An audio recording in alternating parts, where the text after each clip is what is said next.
오늘도 하나님의 은혜가 풍성한 주일이 되시길 주님의 이름으로 축원합니다.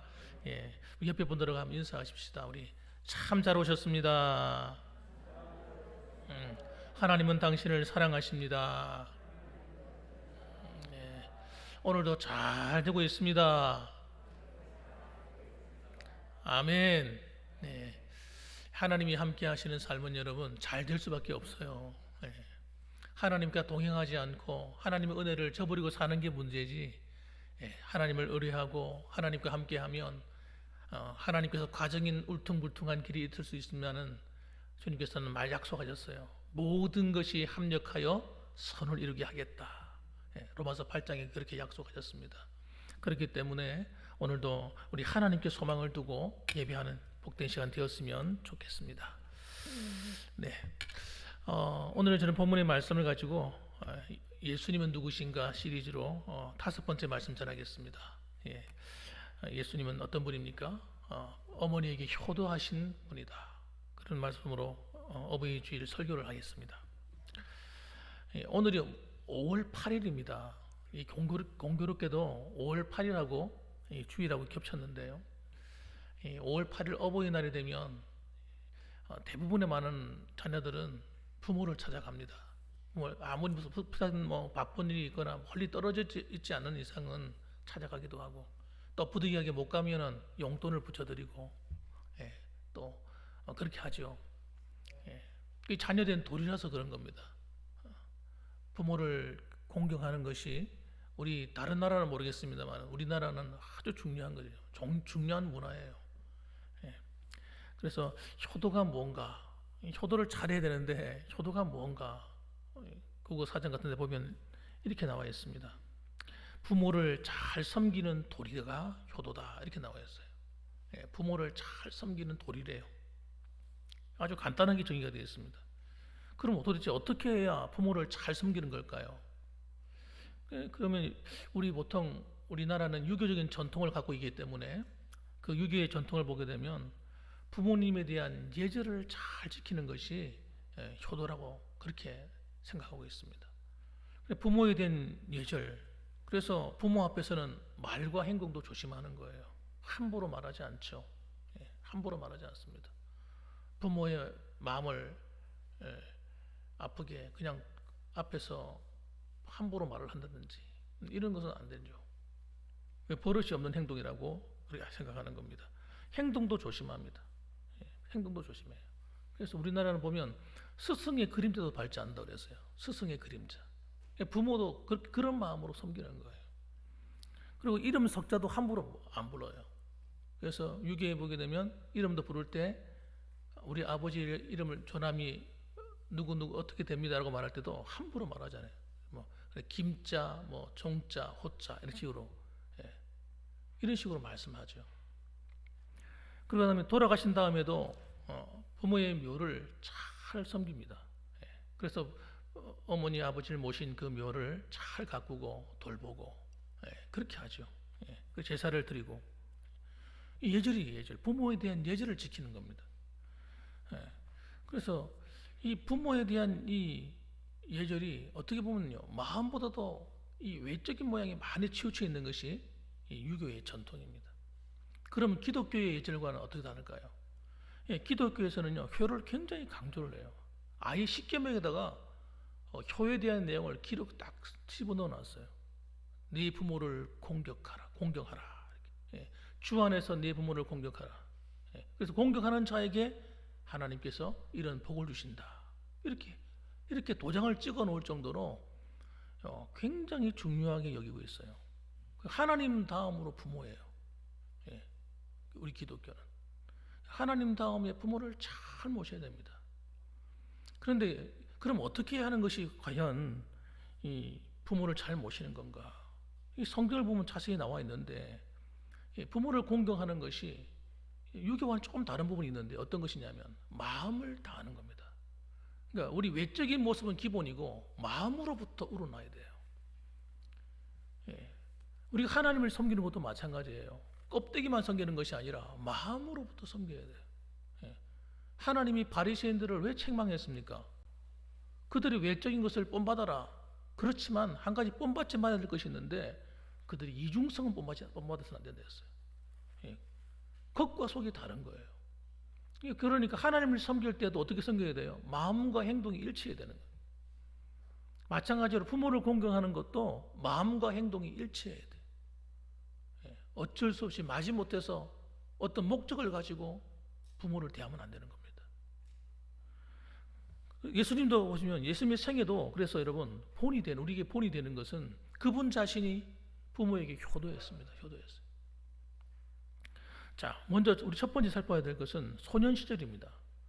예수님은 어린 시절에도 부모에게 순종하며 효도했어요. 그걸 어떻게 알 수 있느냐? 오늘 본문에 기록하고 있습니다. 51절 말씀 보면 이렇게 얘기합니다. 예수께서 함께 내려가사 나사렛에 이르러 순종하여 받드시더라. 예수님이 하나님의 아들이시지만 그러나 육신적으로는 부모를 가지고 있는 거예요. 특히 어머니지. 어머니로부터 낫지 않습니까? 그런데 이상하게도 예수님이 아버지인 요셉에 대해서 성장 과정 속에 기록을 하지 않고 있어요. 그것은 아마 어떤 이유인지 모르겠지만 아버지 요셉이 일찍 돌아가신 것 같습니다. 일찍 하나님의 부름을 받은 것 같아요. 그래서 어머니 이야기가 나오고 그다음에 동생들 이야기가 나와요.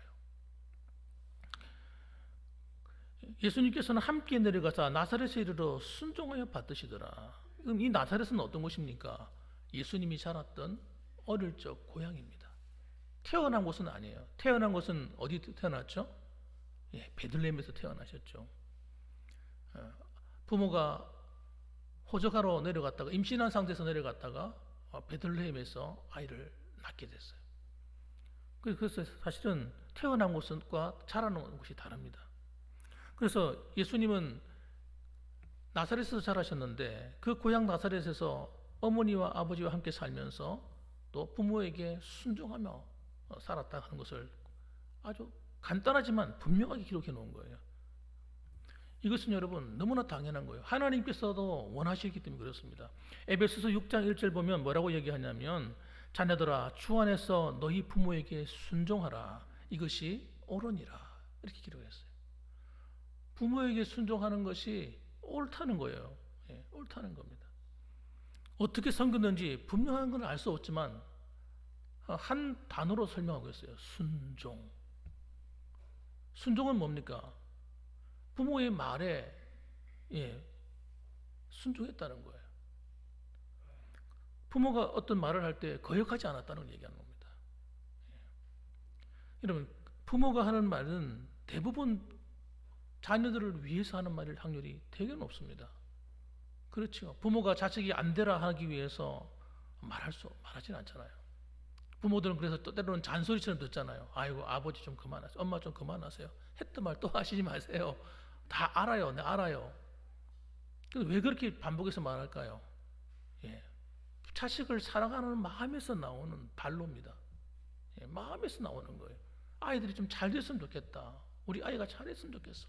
이런 마음이 있다 보니까 아이들에게는 잔소리처럼 들릴 수 있어요. 그렇지만 그 말의 마음의 중심을 보고 순종하는 거예요. 엄마가 왜 저런 말을 할까? 때로는 듣기 싫지만 그럴 때도 있잖아요, 자식들이. 그럼에도 순종하는 거예요. 그래서 순종은요, 결단코 쉽지 않습니다. 순종하는 것이 쉽지가 않다니까요. 쉬우면은 야 부모에게 순종하라 이런 말 안 하죠. 이것이 옳으니라 이런 말 할 필요 없어요. 알아서 다 할 거니까. 그런데 그렇지 않으니까 문제예요. 그래서 여러분 우리는 이 순종을 하되 어떻게 순종해야 되느냐? 마음으로부터 순종해야 됩니다. 골로새서 3장 20절 말씀에도 보면 이렇게 얘기합니다. 자녀들아 모든 일에 부모에게 순종하라. 이는 주 안에서 기쁘게 하는 것이니라. 그래서 이 순종하는 것이 여러분 왜 중요하냐면 부모의 마음을 기쁘게 하는 거예요. 하나님 마음도 기쁘게 하지만 부모의 마음도 기쁘게 하는 겁니다. 부모를 기쁘게 하지 못하는 효도는 효도가 아닌 거예요. 내가 생각하는 대로 효도하는 것, 그건 별로 좋은 게 아닙니다. 부모가 기뻐하고 좋아하는 효도를 해야 되는 거죠. 부모님이 뭘 원하시는가? 제일 첫 번째가 뭡니까? 부모의 말에 귀를 기울여 주는 겁니다. 그래서 부모에게 순종하는 것은 쉬운 것 같으면서도 어려워요. 별거 아니잖아요. 순종하는 거 하면 되지 뭐. 그런데 안 될 때가 많아요. 부모의 말에 대꾸할 때도 있고요. 그럴 때가 많습니다. 그러나 우리가 철이 들어가고 나이가 들어가면 자식을 키우다 보면 뭘 깨닫게 돼요? 부모의 마음을 깨닫게 돼요. 그래서 가정을 가지게 되면 우리 부모에 대한 마음을 새롭게 생각하는 거예요. 불효하던 자식도요, 가정을 가져서 아이들을 키우다 보면 효자가 되는 거예요. 예. 물론 다 그런 건 아닐 수도 있겠습니다만 대부분의 많은 가정들이 아이를 키우고 하면서 효자가 됩니다. 효자가 돼요.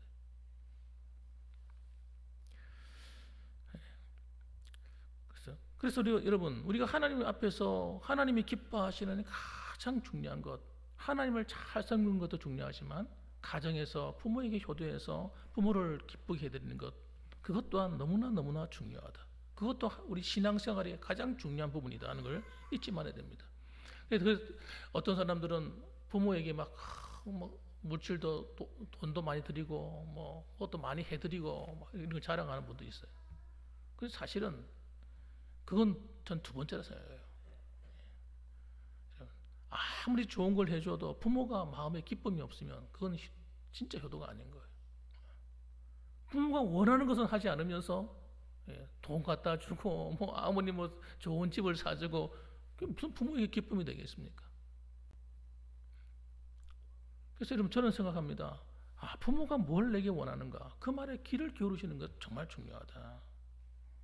그래서 어떤 사람들은 살아서 생활하다가 부모에게 불효하고 지내다가 부모님이 돌아가시고 나면 그때 정신을 차려가지고 장례도 그냥 멋있게 치러드리고, 장례 그 리무진 차도 그냥 아주 제일 좋은 거 길쭉한 차 있잖아요.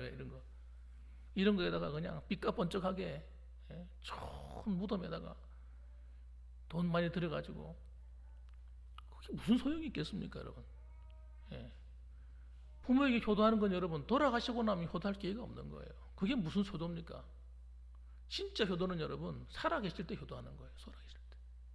살아있을 때 해야 나중에 후회가 없습니다. 후회가 없어요. 후회가 없다. 좀 불편해도 여러분, 부모님의 마음을 편하게 해드리는 이 효도를 여러분, 살아있을 때 해야 됩니다. 살아있을 때. 부모님을 돌아가시고 나면 효도할 기회가 없어요. 천국에 가서 효도할 겁니까, 여러분? 천국에서는 여러분, 효도할 필요가 없습니다. 살아있을 때 효도가 필요한 거예요. 그래서 여러분, 저는 믿는 자녀들이 한 가지 꼭 기억해야 될 것은, 최고의 효도는 돈이 아니라는 것.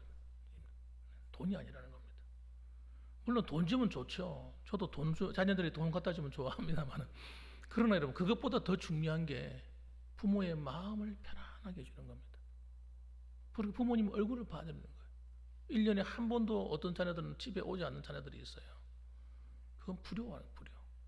어쩔 수 없이 허리 떨어 있거나 하는 경우는 어쩔 수 없지만은,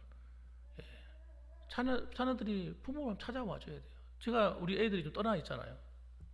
아들 둘이 지금 경기도 쪽에 떠나 있는데, 애들이 오니까 그렇게 기쁜 거예요. 그렇게 좋은 거예요, 마음이. 그렇구나. 우리 어머니가 그렇게 생각하시겠구나, 나를. 아무리 바빠도 한번 들어와서 얼굴 한번 보여주는 게 효도구나. 저는요, 그런 생각이 들더라고요. 이번에 또 주영이 막내가 대구로 갔는데, 대구에서 있다가 주말에 돌아오는데, 대구에서 오면요, 그렇게 마음이 즐거운 거예요. 일주일에 한 번씩 와가지고 얼굴 보여주고 교회 와서 반주도 하고 이러는 것이요, 제 마음이 얼마나 기쁜지 몰라요. 딸이 나한테 뭘 해주는 것도 아닌데, 아무것도 해주는 게 없잖아요. 학교 다니고 뭐 공부하고. 그런데도요, 마음이 기쁘고 즐거워요. 이게 여러분, 부모의 마음을 기쁘게 한다는 건 부모의 마음을 이해하는 거예요. 그래서 부모가 좋아하는 걸 해줘야 되는 거죠. 그게 효도입니다. 그래서 부모의 말에 귀를 기울이고 순종하는 사람이 되어야 됩니다. 그래서 예수님은 육신의 부모인 어머니의 말에 어릴 때부터 어떻게 했다고요? 순종했다. 51절 다시 한번 읽어보겠습니다. 예수께서 함께 내려가사 나사렛에 이르러 순종하여 받드시더라. 사랑하는 우리 봉안교회에 있는 모든 자녀들은 이렇게 부모에게 마음을 편안하게 해드리고 순종할 수 있기를 주님의 이름으로 축원합니다.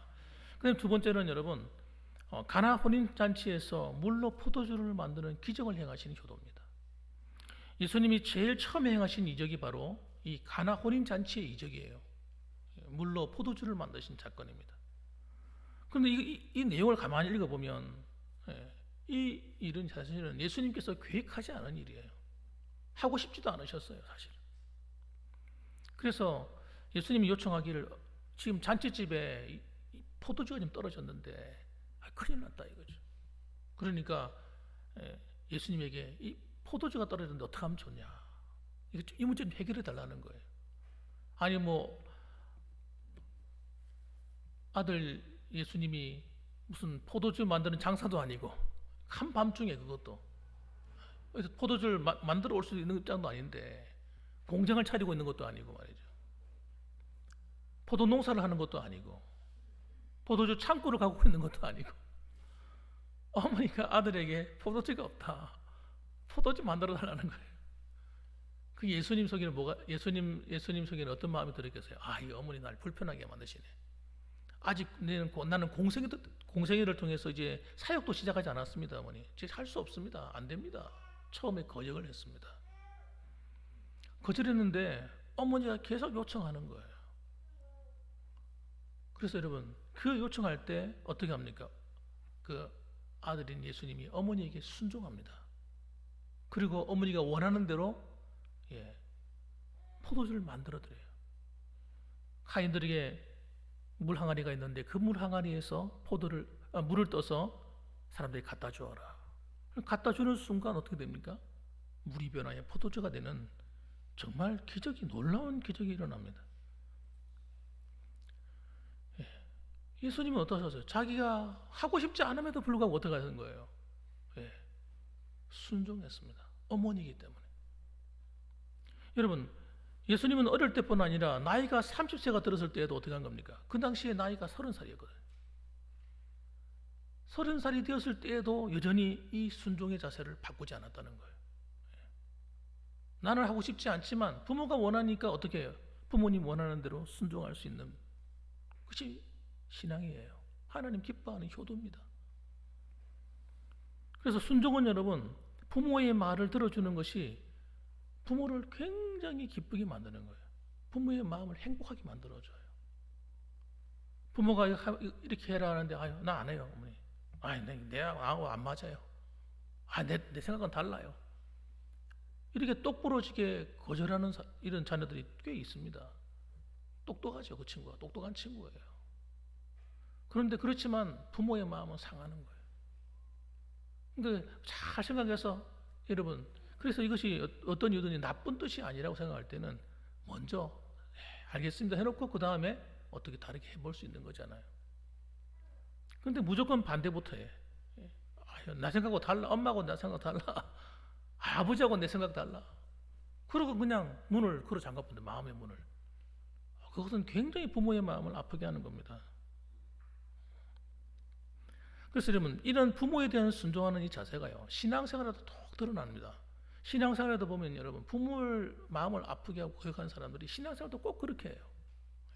자기 마음대로 신앙생활합니다. 자기 마음에 내키는 대로 해요. 여러분, 순종은 여러분, 왜 하나님께서 부모에게 순종하라 하셨겠어요? 하나님과 우리 사이도 부모와 자식 간이잖아요. 이게 이런 다른 게 영적인 생활이나 육신의 가정의 생활이나 똑같다니까요. 이게 다른 생활이 아닙니다. 가정 생활이 똑같은 거예요. 보십시다. 그 다음에 세 번째로 우리가 살펴봐야 될 것은 십자가 위에서도 어떻게 합니까? 예수님이 지금 정신이 하나도 없어요. 몸이 얼마나 아픈지 고통스럽고 지금 십자가에 달리셔가지고요, 온몸이 피투성이에요.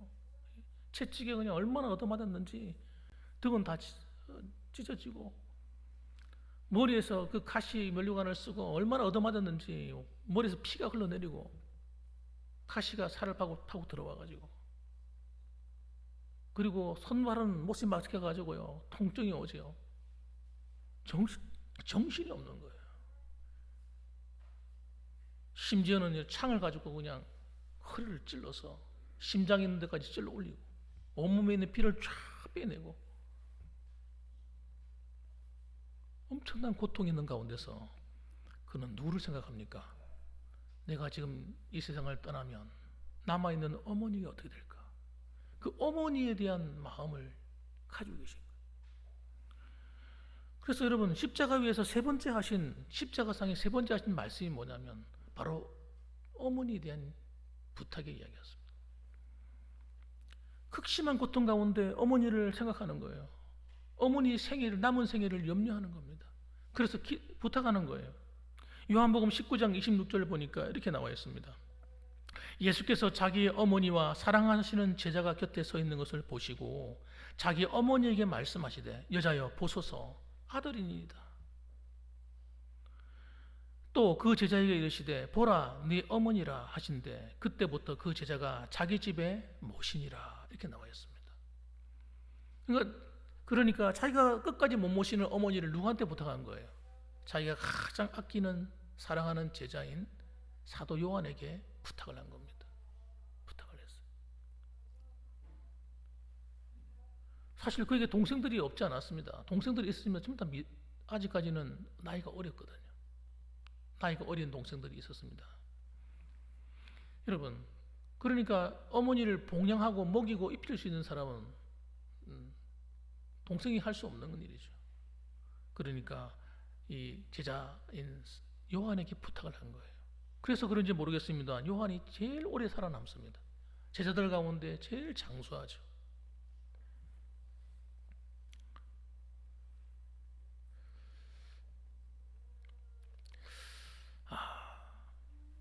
여러분, 이게 여러분 보통 사람들은 여러분 할 수 없다고 생각해요. 저는. 사람들이 막 가장 어려움이 닥쳐오고 뭐 혼란스럽고 막 여러 가지 역정이 오고 막 정신이 없을 때는 여러분 남 생각할 겨를이 없습니다. 일반적으로 그래요. 일반적으로 자기도 몸을 못 가누고 있을 판인데 다른 사람 생각할 겨를이 어디 있겠어요? 예? 안 그렇습니까? 내가 살아야지. 내가 형편이 어려운데 누구를 걱정한단 말입니까? 보통 사람들은요 남의 생각할 겨를이 없어요. 그러니까 여러분 잘 생각해 보세요. 그만큼은 예수님 마음속에 뭐가 있다는 거예요? 어머니에 대한 사랑이 있다는 거예요. 어머니에 대한 사랑이. 육신적인 나를 낳아준 어머니에 대한 그 마음, 애틋한 마음이 여러분 위기의 순간에도 나타나는 거예요. 그래서 여러분 정말 진짜 사랑은 어떤 사랑이냐? 여러분 자기가 정말 어려울 때도 남을 생각할 수 있는 것이 진짜 사랑입니다. 여러분 그래서 우리는 예수님 자신도 가정을 얼마나 소중히 여기시는 분인가를 알게 되는 거예요. 그러니까 오늘날도 마찬가지입니다. 우리 여러분과 저희 가정이 하나님께서 어떻게 보시는 거예요? 소중하게 여기는 걸 아셔야 됩니다. 소중하게 보시는 거예요. 여러분의 가정이 어려운 일이 오고 힘든 일이 오면 예수님도 별로 마음이 안 편하신 거예요. 그걸 아셔야 됩니다. 그래서 여러분이 어떤 가정에 위기가 왔을 때, 어려움이 왔을 때에 하나님께 기도하면 예수님의 이름으로 구하면 하나님이 들으실까요? 안 들으실까요? 반드시 들어주셔요. 반드시. 그러니까 여러분 여러 가지 여러분이 어떤 어려움이 왔을 때는 침묵하지 마시고 하나님께 기도하셔야 돼요. 하나님 도와달라고. 내가 이런 어려운 일이 생겼노라고. 그러면요 하나님은 반드시 도와주시는 겁니다. 예수님은 여러분 어떤 분이냐? 육신의 아버지뿐만 아니라 자신의 영의 아버지이신 하나님께서 순종했습니다. 이 땅에 오시는 것도 하나님께서 보내신 거예요. 하나님 아버지가 보내셨어요. 그리고 십자가에 죽으시는 그 과정도 여러분 결단코 그 고통의 길을 예수님이 얼마나 힘들어 하셨는지 아셔야 돼요. 그런데 왜 그 길을 가셨느냐? 하나님 아버지가 원하시니까. 너가 아니면 이 인류를 살릴 다른 방법이 없어. 네가 죽어야 돼. 대신 저들의 죄를 위해서 네가 십자가에서 죽어야 돼. 그런데 그 죽는다는 그 고통이 얼마나 큰지를 알기 때문에 예수님께서 그것 때문에 얼마나 기도했는지 몰라요. 그 내용이 여러분 마가복음 14장 36절에 나옵니다. 겟세마네 동산에 올라가서 밤중에 제자 3명을 데리고 올라가잖아요. 베드로, 요한, 야고보 3명을 데리고 올라갑니다. 제자들 가운데서 이 3명이 리더거든. 리더. 베드로, 요한, 야고보 3명을 딱 데리고 기도하러 올라가셨어요. 그리고 이렇게 기도합니다. 이르시되 아빠 아버지여, 아버지께는 모든 것이 가능하오니 이 잔을 내게서 옮기시옵소서. 그러나 나의 원대로 마시옵고 아버지의 원대로 하옵소서 하시고, 이렇게 기도했습니다.